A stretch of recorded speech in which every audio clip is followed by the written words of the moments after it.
আমার দেশ, আমার মানচিত্র, আমার জনগণকে রক্ষা করার জন্য যা করতে হয় আগামী দিন আমরা সেটাই করব ইনশাআল্লাহ।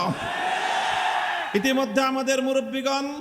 তারা পরামর্শ দিয়েছেন এবং আকারে ইঙ্গিতে তারা স্পষ্ট ভাষায় বলছেন কথা, যদি কাদিয়ানীদেরকে অমুসলিম ঘোষণার এই দাবি আদায়ে অব্যাহতভাবে গাফিলতি করা হয় তাহলে বৃহৎ কর্মসূচির মাধ্যমে, আমির হেফাজত বলেছেন অহিংস কর্মসূচির মাধ্যমে, আমরা বলছি প্রয়োজনে রাজধানী ঢাকা অবরুদ্ধ হবে, অচল হবে, কাদিয়ানীদের অমুসলিম ঘোষণার দাবি আদায় করেই আমরা ঘরে ফিরবো ইনশাআল্লাহ। দুর্ভাগ্যজনকভাবে আমাদের এই প্রিয় স্বাধীন বাংলাদেশে আজও পর্যন্ত আমাদের এ দাবি সফলতার মুখ দেখেনি। তাই আজ আমরা দ্ব্যর্থহীন ভাষায় বলতে চাই, বর্তমান যে সরকার ক্ষমতাসীন রয়েছে তাদের ঐতিহ্য এবং তাদের অতীতের ভূমিকার প্রেক্ষিতে আমরা আশাবাদী যে তারা এবার যেভাবে ধর্মপ্রাণ এবং ইসলামী জনতাকে বারবার আশ্বস্ত করার চেষ্টা করেছে, বিশেষ করে আমির হেফাজতের সকাশে গিয়ে মাননীয় প্রধানমন্ত্রী আমির হেফাজতের প্রতি, বাংলাদেশের আলেম সমাজের প্রতি যে সম্মান তিনি প্রদর্শন করেছেন, তার এই সম্মান প্রদর্শন শুধুমাত্র কথার মধ্যে সীমাবদ্ধ না রেখে তিনি কার্যকর ব্যবস্থার মাধ্যমে তার প্রমাণ তিনি পেশ করবেন। সেজন্য আমরা সরকারকে পরামর্শ দিব যে কাদিয়ানীদেরকে সংখ্যালঘু অমুসলিম হিসেবে স্বীকৃতি দেওয়ার, ঘোষণা করার এবং তাদের সংখ্যালঘু হিসেবে তাদের অধিকার সংরক্ষণ করার যে যৌক্তিক একটি বিষয়, এর পিছনে ওআইসির মতো আন্তর্জাতিক ইসলামিক যেই কান্ট্রিগুলো রয়েছে, সারা পৃথিবীর মুসলিম দেশগুলোর ঐক্যবদ্ধ সিদ্ধান্ত রয়েছে। জেদ্দা ভিত্তিক এবং সৌদি আরবের নেতৃত্বে মুসলিম বিশ্বের সকল দেশগুলোর সহযোগিতা নেওয়া দরকার। এজন্য আমি বিশেষভাবে আহ্বান করব, তাহাফুজে খতমে নবুয়তকেও বলবো যে সকল মুসলিম দেশগুলোর বাংলাদেশে যেই দূতাবাস রয়েছে এবং তাদের রাষ্ট্রদূতরা রয়েছেন,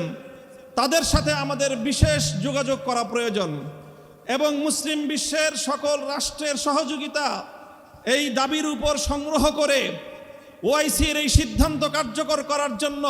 ওআইসির পক্ষ থেকে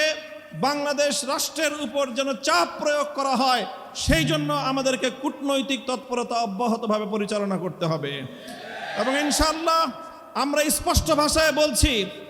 আমাদের ঈমান এবং আকীদা রক্ষা করার, বাংলাদেশের ধর্মপ্রাণ সরল মুসলমানদেরকে কেউ যেন বিভ্রান্ত করতে না পারে, এই বিভ্রান্তির হাত থেকে,